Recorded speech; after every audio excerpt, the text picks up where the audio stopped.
Before I was just basically interested in my survival, like what I was going to eat and what I was going to wear when it got cold outside and where I was going to live. But now I have to worry about who's ripping me off, and then is my accountant paying all my bills, and is my lawyer making all those deals for me, and you know, boring and mundane things like that.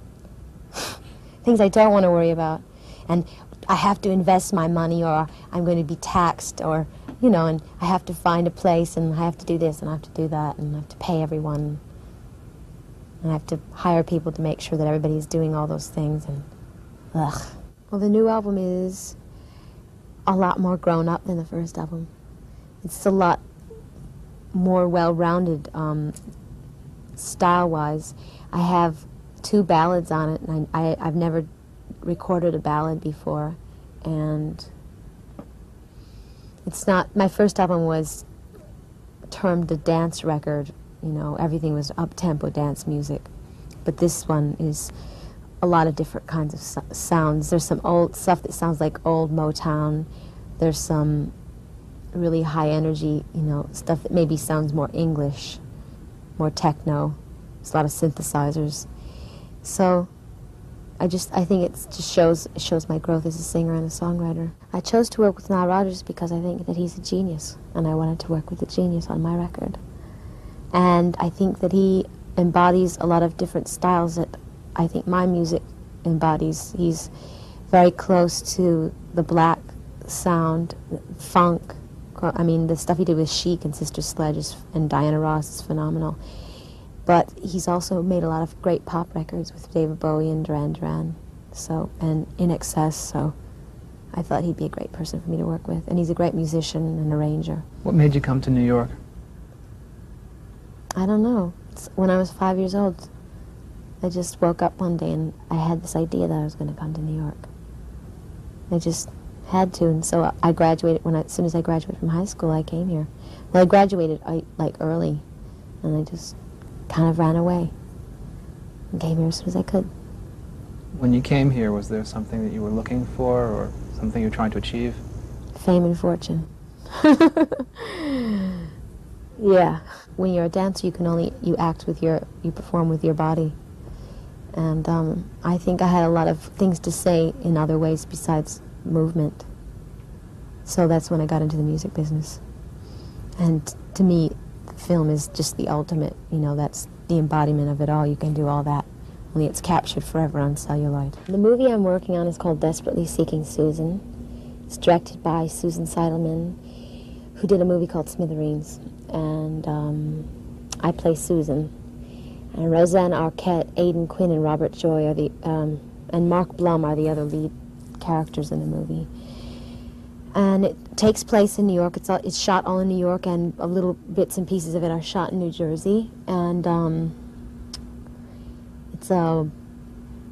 it's like a murder mystery comedy romance. It's kind of like old-fashioned screwball mystery, you know, like.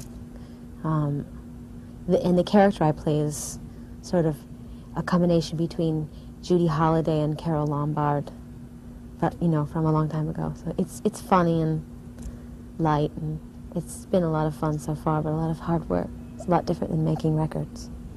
How do you feel about acting? Well, acting is just it's just another kind of performing. It's an expression. It's being honest with your audience, stuff like that. So to me, it's just an extension of what I do already, making videos and performing on stage.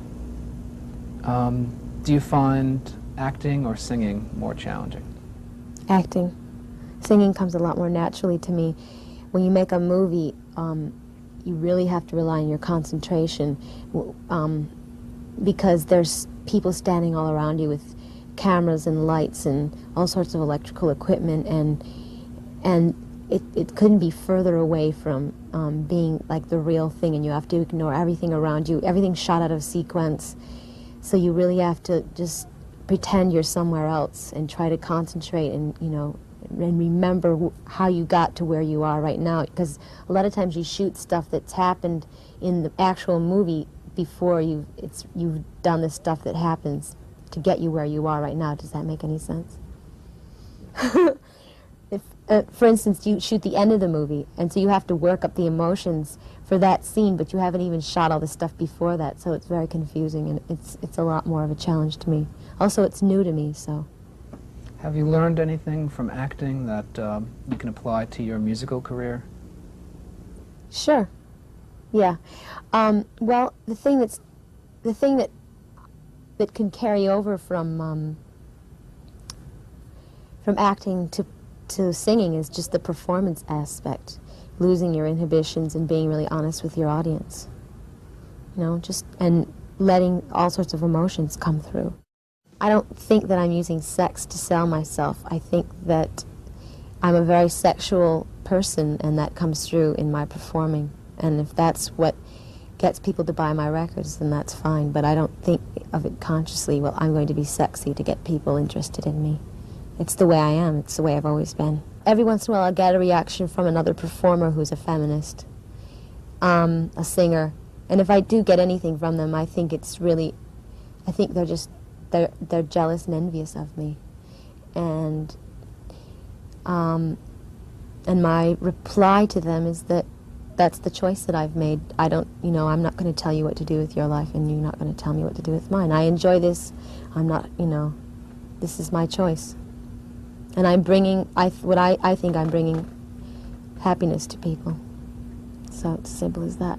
I think that the world sees images. I mean, you build an image for yourself, and the world ends up seeing only that aspect of you. Maybe eventually every person is multifaceted, and hopefully, you know, the longer your career goes on, the more you can get that out of you. But I